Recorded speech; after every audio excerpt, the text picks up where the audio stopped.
I have 27 and female, have been pretty good friends with a coworker, 29 and female, for a couple of years since we started working together. We have always hit it off and have had a good friendship where we talk about a lot of stuff going on in our lives, relationships, family, etc. Things have always been good. They have been in a they have been in a relationship with a guy for almost a year, and he seems like a decent guy. They go out and do all sorts of fun and crazy things. Some that I'll admit have sparked some curiosity and jealousy, but I'm not going to go into details. Okay.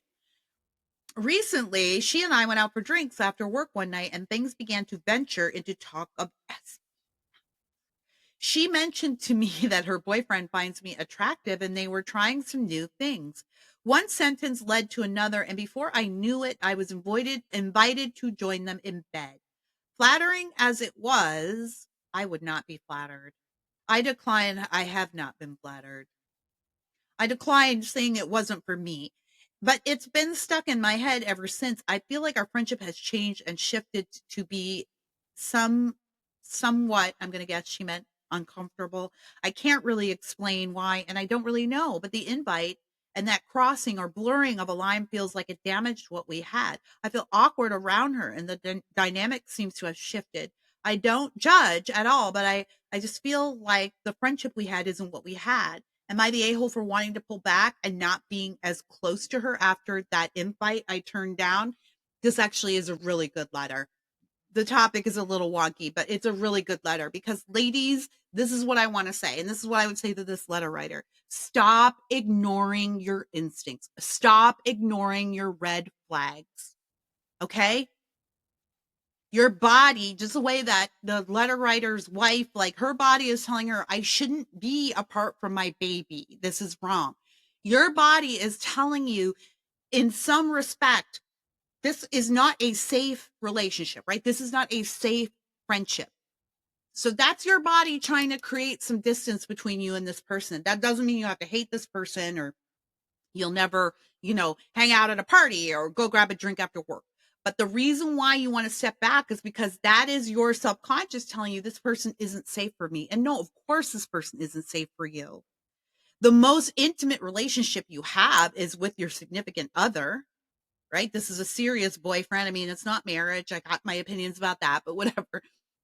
It's an intimate relationship between a man and a woman. It's close as you can get to another human being without birthing a human being. Like that's a sacred bond. That's why sex is such a big deal. So if a woman, excuse me, is going to invite you into her bed with her significant other, into her romantically intimate bed, she's already telling you that she won't even protect that relationship. You know what I mean? She's not going to protect, she's not protecting that bed. She's not protecting the relationship she has with her man, right? You're introducing other people. I get threesome culture is a thing, but it doesn't work for anyone. And I actually did an episode on it, on open marriage, on Just Listen to Yourself. I think it was one of my first episodes. You can go way back and find that, Just Listen to Yourself. But it doesn't work for anyone.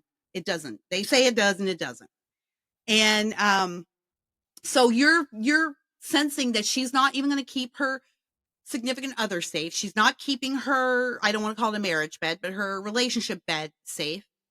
Like, how can you depend on her to keep your relationship safe and hold your trust, right? That's what your body is telling you.